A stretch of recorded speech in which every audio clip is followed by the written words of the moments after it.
क्या विश्वास करते हो? एक जोर की आमीन बोलो। बोलो, आज मेरा दिन है।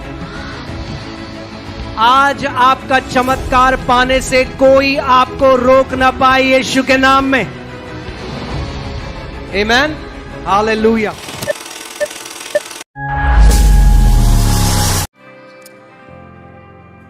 विश्वास कैसे आता है? कैसे आता है? बस यही नहीं करते मसीह लोग। सुनते नहीं हैं। जब वचन का समय है तब इधर उधर ध्यान है। मगर अगर आप ध्यान धर कर परमेश्वर का वचन सुने तो विश्वास अपने आप, ध्यान धर कर परमेश्वर के वचन को सुनने का फल है कि परमेश्वर का विश्वास आपके पास आएगा। क्या किसी के पास, do you have a note? कोई नोट है किसी के पास? वॉलेट में किसी के पास नोट है? ओके।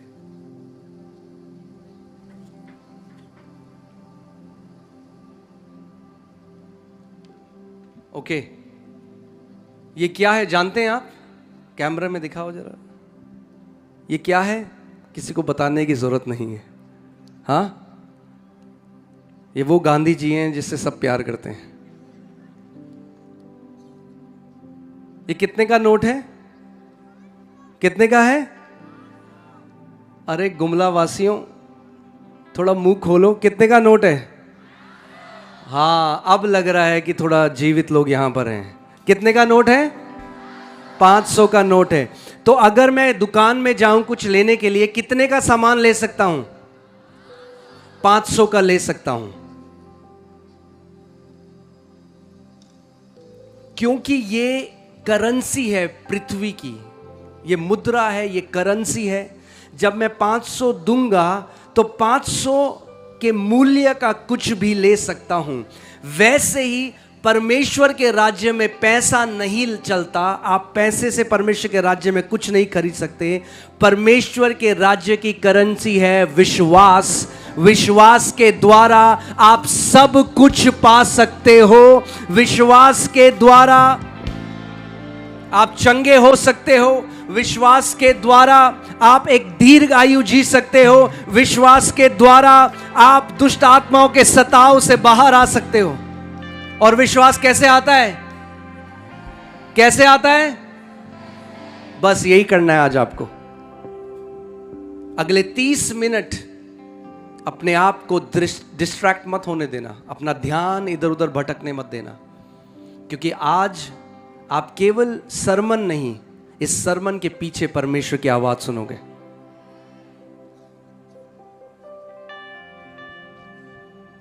आमीन, हालेलुया। बहुत जरूरी है कि आप जानो कि परमेश्वर ने आपको क्यों बनाया है। जब मैं परमेश्वर के वचन से एक प्रकाशन मुझे मिला, आप जानते हैं कई लोग आज बाइबल को एक धार्मिक पुस्तक की तरह पढ़ते हैं और उनके जीवन में उससे कोई लाभ नहीं होता।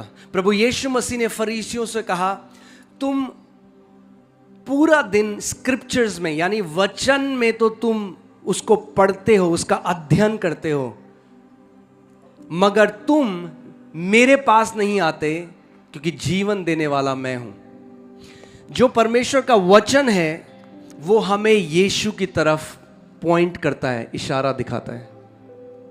आपने देखा है, आप गुमला आ रहे हैं तो एक साइन बोर्ड है, गुमला अगले 30 किलोमीटर दूर है।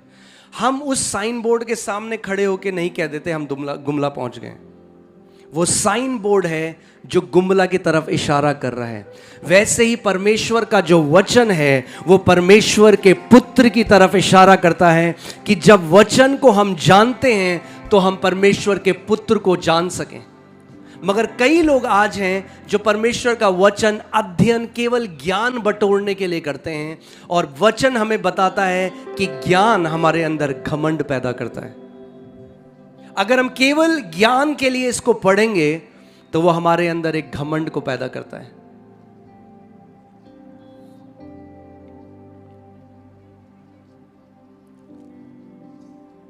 सदूसी और फरीसी जो पूरे दिन रात अध्ययन करते थे पुराने नियम का, मगर वो यीशु को ना पहचान पाए जब यीशु उनके पास आया। उस परमेश्वर को ना पहचान पाए जब वो परमेश्वर उनके सामने आया। जिस परमेश्वर की वो दुहाई दिन और रात देते थे, जिस परमेश्वर के बारे में वो दिन और रात बात करते थे, जब वही परमेश्वर उनके सामने आया तो वो उसको पहचान ना सके। बाइबल बताती है कि यीशु मसीह ने अपने चेलों की बुद्धि को खोल दिया कि वे परमेश्वर के वचन को समझ सकें। जब तक परमेश्वर का आत्मा हमें उसके वचन को ना समझाए, ये केवल एक धार्मिक पुस्तक होगी। और आज मेरी ये प्रार्थना है कि आज प्रभु यीशु मसीह यहाँ पर बैठे हर एक बेटे और बेटी की बुद्धि को खोल दे कि आप परमेश्वर के वचन की गूढ़ बातों को समझ सको। आमीन। मेरे पीछे बोलो, प्रभु यीशु मसीह मेरी समझ को खोल दे कि मैं तेरे वचन के भेदों के प्रकाशन को समझ सकूं। आमीन। आज मैं आपको बताना चाहता हूं कि क्यों परमेश्वर ने हमारी सृष्टि करी, क्योंकि जिस दिन आप इस बात को जान जाएंगे, जिस तरीके से आप जीते हैं, जिस तरीके से आप सोचते हैं, आप बोलते हैं, आप चलते हैं, वो बदल जाएगा। आपका चाल चलन बदल जाएगा।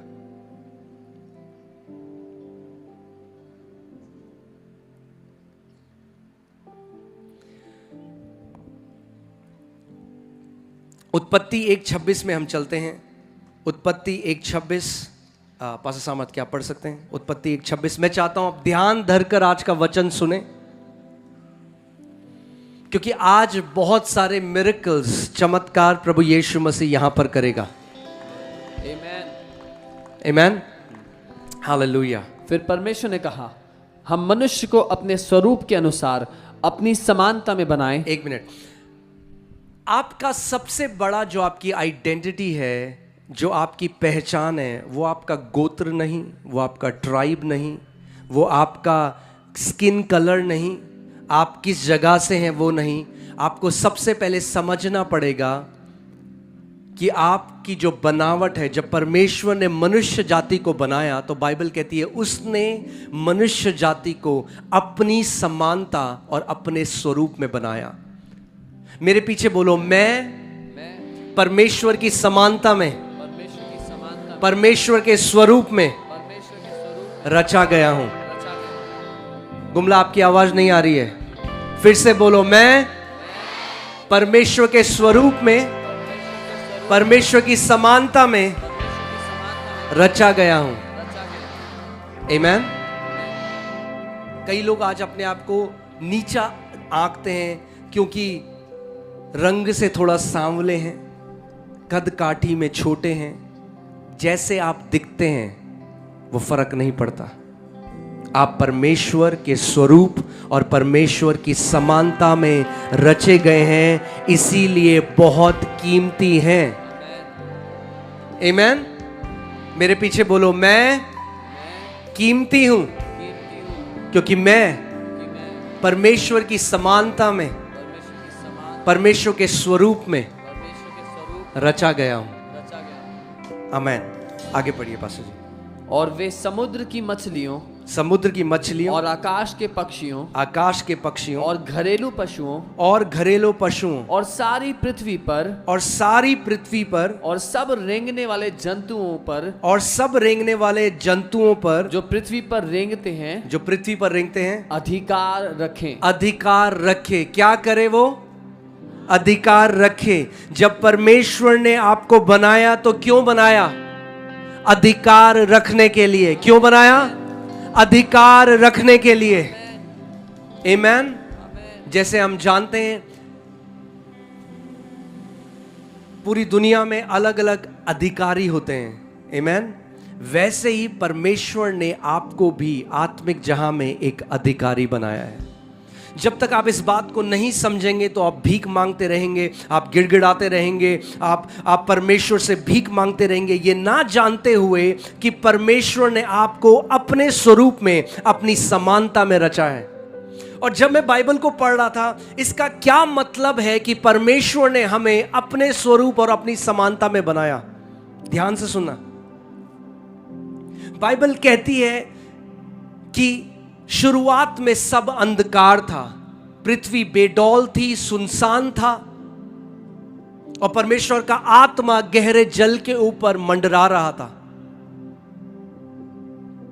जैसे यहां परमेश्वर का आत्मा मंडरा रहा है, मगर कुछ नहीं बदला। कितने समय तक परमेश्वर का आत्मा मंडरा रहा था हमें नहीं पता। 5 मिनट, 10 मिनट, 1 साल, 10 साल, बाइबल हमें नहीं बताती। मगर केवल परमेश्वर का आत्मा अगर कहीं पे मौजूद है, इसका मतलब यह नहीं कि बदलाव आएगा। परमेश्वर का आत्मा गहरे जल के ऊपर मंडरा रहा है, मगर कोई बदलाव नहीं आया जब तक परमेश्वर ने अपने मुंह को नहीं खोला और बोला, लेट देयर बी लाइट, उजियाला हो जा, और उजियाला हो गया। और बाइबल कहती है फिर परमेश्वर ने जो बोला, फिर परमेश्वर ने उसको देखा और कहा इट इज गुड, ये अच्छा है। परमेश्वर ने बोला और फिर परमेश्वर ने देखा, फिर परमेश्वर ने बोला, फिर परमेश्वर ने देखा। परमेश्वर का जो मुंह था वो एक चित्रकार की तरह जो जो वो देखना चाहता था वैसे वैसे बोलता गया। ध्यान से सुनिएगा आज मेरी बात को। आपको मैं बताऊंगा कई जो आपके जीवन में प्रॉब्लम है उनका कारण क्या है, और आप हैरान हो जाएंगे सुन के। शैतान नहीं है इतना जितना उस पर आप हर चीज को शैतान के ऊपर डाल देते हो आप। परमेश्वर ने कहा और वैसा हो गया और वो अच्छा था। और बार बार परमेश्वर ऐसा बोलता गया, और बाइबल में लिखी है उत्पत्ति 1 में 9 बारी परमेश्वर को बोलना पड़ा। और उसके बाद 10वीं बार परमेश्वर ने यह बोला, आओ अब हम मनुष्य को अपने स्वरूप, अपने समानता में बनाएं कि वो भी अधिकार रखे। अब मैं आपसे एक सवाल पूछता हूं, कैसे हम लोग अधिकार आज रख सकते हैं? कैसे रख सकते हैं? देखकर जिसके स्वरूप और समानता में हम बनाए गए कि वो कैसे कार्य करता है। परमेश्वर ने जब अंधियारा था, जब सब कुछ बेडौल था, बदसूरत था, तो परमेश्वर ने वो नहीं कहा जो वो देख रहा था, उसने वो कहा जो वो देखना चाहता था। हमारी प्रॉब्लम ये है, हम वो कहते हैं जो हम देखते हैं, परमेश्वर वो कहता है जो वो देखना चाहता है। मगर उसने हमें अपने स्वरूप और अपनी समानता में बनाया है ताकि हम भी उसकी तरह जो देखना चाहते हैं वो कह सकें अपने मुंह से। कई लोग कहते हैं अच्छा, मतलब कहने से हो जाएगा, अगर हम कहेंगे तो हो जाएगा। नीति वचन 18:21 में लिखा है कि मृत्यु और जीवन मनुष्य की जीव में है। जीव के वश में मृत्यु और जीवन दोनों होते हैं, और जो उसे काम में लाना जानता है उसका फल भी भोगेगा। यानी आप जानते हैं आज मनुष्य चांद पर पहुंच गया, बड़ी बड़ी मशीनें बना ली, मगर एक चीज उसको नहीं आती, वो है अपनी जीभ को काम में लाना। सबसे ज्यादा दुरुपयोग जो हम करते हैं वो है अपनी जीभ का। और हम सोचते हैं अरे बोल, कुछ भी बोलो, अपने बच्चों को श्राप दो, अपने पति को श्राप दो, अपने शरीर को श्राप दो, क्या फर्क पड़ता है? ये नहीं जानते कि वे परमेश्वर के स्वरूप और समानता में रचे गए हैं। नीति वचन 6:2 में लिखा है, तू अपने ही मुंह के बनाए हुए फंदे में फंसा है, जो फंदा तेरे मुंह ने तेरे लिए बनाया। मृत्यु जीभ के वश में मृत्यु और जीवन दोनों होते हैं। और मैं आपको एक के बाद एक उदाहरण दे सकता हूं जहां पे कई ऐसे लोग हैं जिन्होंने अपने जीवन के लिए गलत शब्द वो बोलते रहे और उसका फल भी भोगा।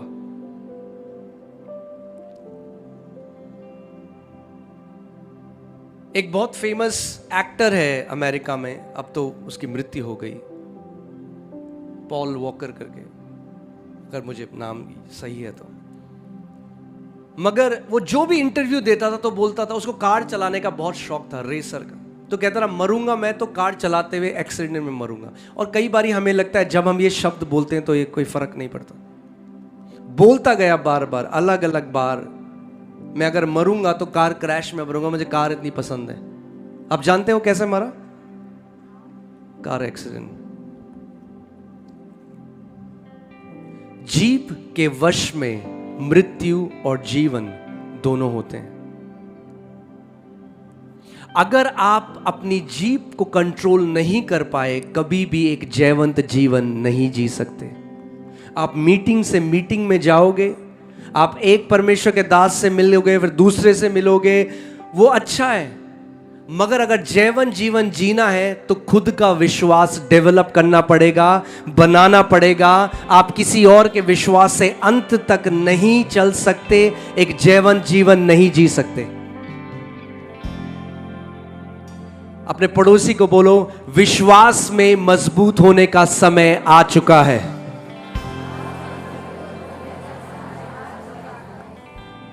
आप सुनाई आवाज आ रही है मेरी? कई लोग ऐसे बैठे। पड़ोसी को बोलो, विश्वास में बलवंत होने का समय आ चुका है। हालेलुया।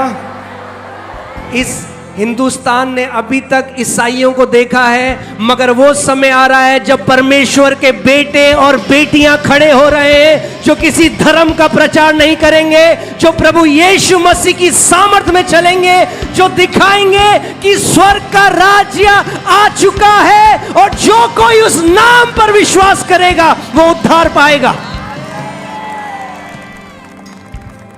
एक ईसाई होने में और एक परमेश्वर का पुत्र होने में बस उतना ही अंतर है जितना पूरब और पश्चिम में है।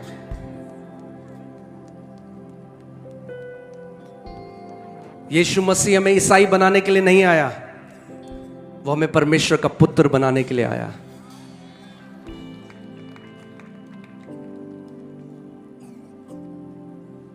जब मैंने उद्धार को पाया, मैंने प्रभु को जाना, तो लोगों ने मुझसे पूछा कि आप कौन हो, आपकी डिनोमिनेशन क्या है? क्या आप रोमन कैथोलिक हो? क्या आप पेंटिकॉस्टल हो? क्या आप लुथेरियन हो? क्या आप बैप्टिस्ट हो? क्या आप 7 डे एडवेंटिस्ट हो? और पता नहीं बहुत सारे हैं। तो मैं तो कंफ्यूज हो गया। मैं कह रहा हूँ भाई मैं कौन हूँ? मैं तो एक हिंदू परिवार में पैदा हुआ और मैंने प्रभु यीशु मसीह को जाना, तो मैं कौन हूं? तो मैं परमेश्वर के पास गया। उसका वचन यिर्मयाह 33:3 में कहता है, तू मुझे पुकार और मैं तुझे उत्तर दूंगा और तुझे गूढ़ की बातें बताऊंगा जो तू नहीं जानता। हमारा परमेश्वर बोलने वाला परमेश्वर है। अपने पड़ोसी को बोलो, हमारा परमेश्वर बोलने वाला परमेश्वर है। एक दिन जब मैं वचन पढ़ रहा था तो उसमें लिखा था, क्योंकि आज अगर आप किसी को बोलोगे परमेश्वर आपसे बात करता है तो वो बोलेगा, ये देखो, बोले स्किज़ोफ्रेनिक बीमारी बोलेंगे इसको, मेंटल डिसऑर्डर हो गया है, इसको आवाजें सुनाई देती हैं। मगर एक दिन मैं वचन पढ़ रहा था और उसमें लिखा था, जो मैंने तुझे बोलने के लिए मुंह दिया, क्या मैं नहीं बोलता हूंगा? जो मैंने तुम्हें सुनने के लिए कान दिए, क्या मैं नहीं सुनता हूंगा? तुम किस चीज से मेरी उपमा दोगे और कौन सा चढ़ावा मुझे चढ़ाओगे? जो इस पृथ्वी में तुम खड़े हो मैंने बनाकर तुम्हें दी है, क्या आप उसे चढ़ाओगे और क्या आप उसे दे सकते हो? आप उसे कुछ नहीं दे सकते। मगर एक चीज वो आपसे चाहता है, आपके चढ़ावे नहीं चाहता, आपकी भक्ति नहीं चाहता, आपका प्रेम चाहता है।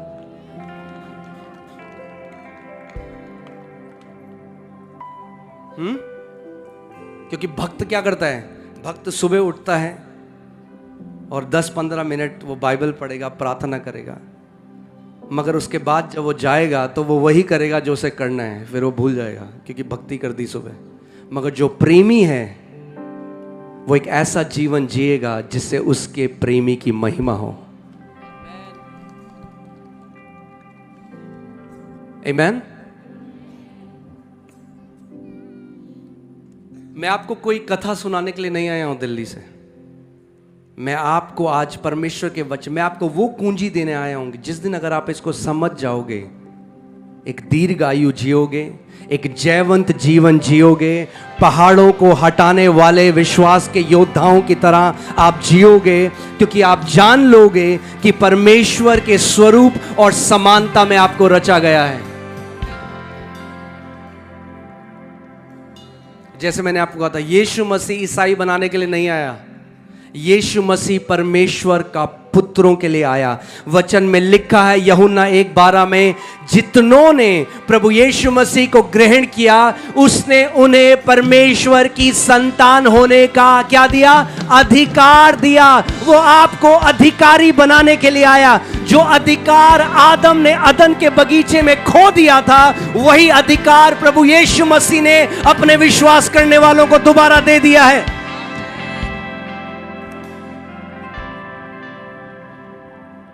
आमीन। इसीलिए धर्म के बारे में नहीं है। उसने कहा मन फिराओ क्योंकि परमेश्वर का राज्य निकट है।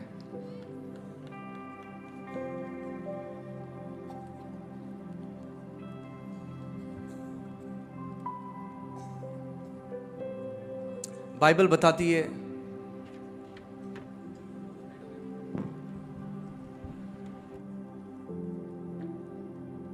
बाइबल बताती है कि जो आदम था, सबसे पहले आपको समझना पड़ेगा कि आदम कौन था। लूका 3:38 में लिखा है कि आदम को परमेश्वर का पुत्र करके बनाया गया था। और जब पुत्र बनाया परमेश्वर ने, तो उसको क्या दिया? पुत्रों को क्या दिया है? पुत्रों को क्या दिया है? अधिकार। मगर आदम ने पाप के द्वारा उस अधिकार को खो दिया और एक दास की तरह रहने लगा, एक नौकर की तरह। और जिस आदम, आपने पढ़ा ना कि वे सब रेंगने वाले जंतुओं पर अधिकार रखे, मगर जब शैतान सांप की तरह आदम के पास आया, आदम के ऊपर अधिकार था रेंगने वाली वस्तु के ऊपर, मगर उसने अधिकार नहीं लिया और इसीलिए अपने अधिकार को खो दिया। मगर प्रभु यीशु मसीह वापस आए और हमें पुत्रों का शासन अधिकार दिया है। आमीन। अगर आप इस प्रकाशन को समझ गए, इस प्रकाशन को सीख गए, तो पृथ्वी पर एक अधिकारी की तरह आप जिएंगे, बीमारियों के ऊपर प्रभुता करेंगे, दुष्ट आत्माओं के ऊपर प्रभुता करेंगे, हर एक बुरी चीज के ऊपर आप प्रभुता करने वाले हो जाएंगे।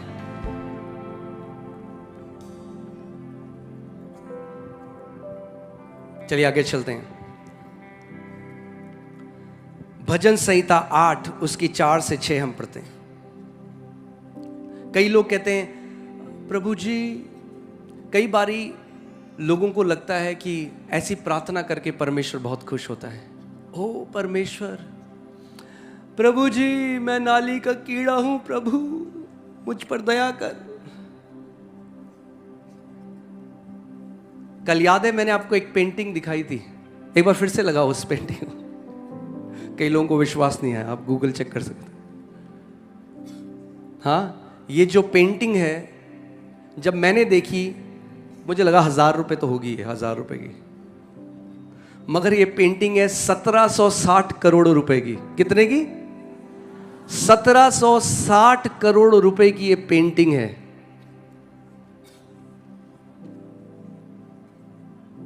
और किसी ने इस दाम को चुकाया क्योंकि उसने ये दाम इस पेंटिंग में देखा। कई लोग कहते हैं हम नाली के कीड़े हैं। क्या नाली के कीड़ों के लिए परमेश्वर ने इतना बड़ा दाम चुकाया है? बाइबल कहती है तुम नाशवान सोने और चांदी से नहीं, मगर परमेश्वर के पुत्र के लहू से खरीदे गए हो। तो आप इस पेंटिंग से भी ज्यादा कीमती हो। मैंने कहा आप इस पेंटिंग से भी ज्यादा कीमती हो, क्योंकि परमेश्वर को जब आपका दाम चुकाना था तो अपना बेस्ट उसने दिया। अपना बेटा, इकलौता बेटा परमेश्वर ने आपके लिए भेजा, आपको ये बताने के लिए कि आप कितने कीमती हो। ये झूठी नम्रता है। झूठी नम्रता क्या है? अपने आप को ये कहना, प्रभु जी मैं कुछ नहीं प्रभु। सच्ची नम्रता अपने आप को वो कहना है जो परमेश्वर आपको कहता है, और वो कहता है यदि तू मुझ पर विश्वास करता है तो तू मेरा बेटा है, तू मेरी बेटी है। और मैंने आपको कल भी बताया था, किसी भी, कितने लोगों के यहाँ पे बच्चे हैं? मुझे फिर से हाथ दिखाइए आपने। मैंने कल भी आपसे सवाल पूछा था, क्या कभी आपके बच्चों को रोटी कमाने पड़ी घर पे? नहीं। यीशु ने कहा चंगाई बच्चों की रोटी है। अगर आज आप इस जगह में हो और आप बीमार हो, तो आप ये विश्वास करो कि आज आप यहां से पूरी रीति से चंगे होके जा रहे हो। क्यों? क्योंकि चंगाई उसके प्रेम का प्रगटीकरण है।